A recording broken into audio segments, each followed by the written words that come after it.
Inkuru iteye ubwoba muri Kongo y'impanuka y'ubwato. Reka tunyarukiye muri Repubulika Iharanira Demokarasi ya Kongo. Ubwato bw'imbaho butwarwa na moteri bwari butwaye abagenzi bagera kuri 400 bwafashwe n'inkongi y'umuriro burashya. Ubwo bwari bugeze hafi y'umujyi wa Mbandaka, abantu bagera kuri 50 bahasiga ubuzima. Iyo mpanuka yabaye icyo gihe ubwato bwari bugeze mu majyaruguru y'Uburasirazuba bwa RDC, aho ni mu ruzi runini rwa Kongo. Iyo mpanuka nibwo yishe abantu bagera kuri 50, abandi baratabarwa, abandi amagana baburirwa irengero, nk'uko komiseri ushinzwe ubugenzuzi bw'urwo ruzi bwitwa Loyoko yabwiye itangazamakuru.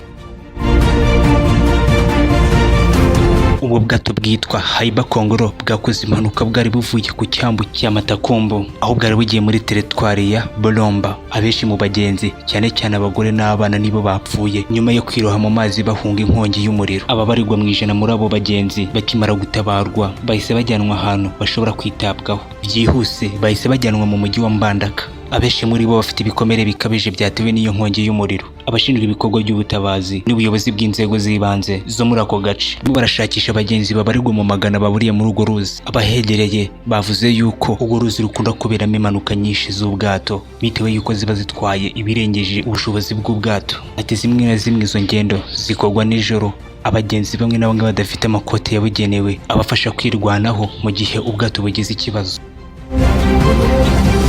Naho muri Kenya, umuganga bita Clement Munyahu usanzwe ubaga indwara zo mu bwonko mu bitaro bya leta ya Kenya, uyu mugabo yakatiwe igifungo cya burundu azira kugura telefoni yakoreshejwe. Munyahu ufunzwe burundu muri gereza ya Kamiti Maximum nyuma y'uko yaguze telefoni yakoreshejwe, aribyo bita occasion. Uwo mugabo yarayiguriye umukobwa we kugira ngo amushimishe, bire ko umukobwa yaragiye kujya muri kaminuza kandi agashaka kugenda afite telefoni nziza. Munyahu avuga yuko iyo telefoni yaguze amashiringi ya Kenya 2,000.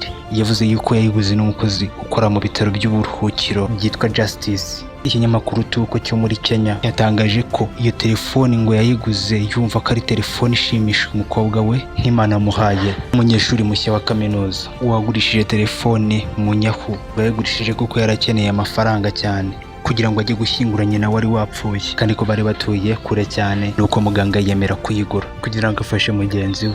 Munyahu avuga yuko ibintu byari bimeze neza nta kibazo. Hashije ukwezi kumwe nibwo Munyahu yatangiye kwakira telefoni zimwe na zimwe zitagaragara. Munyahu yagize ati, ubwo umuyobozi wanjye wo mu kazi yampamagaye mu biro bye arambwira ati hari abantu bajya bampamagara bamubaza aho ndi. Magatoya nibwo hahise haza abashinzwe iperereza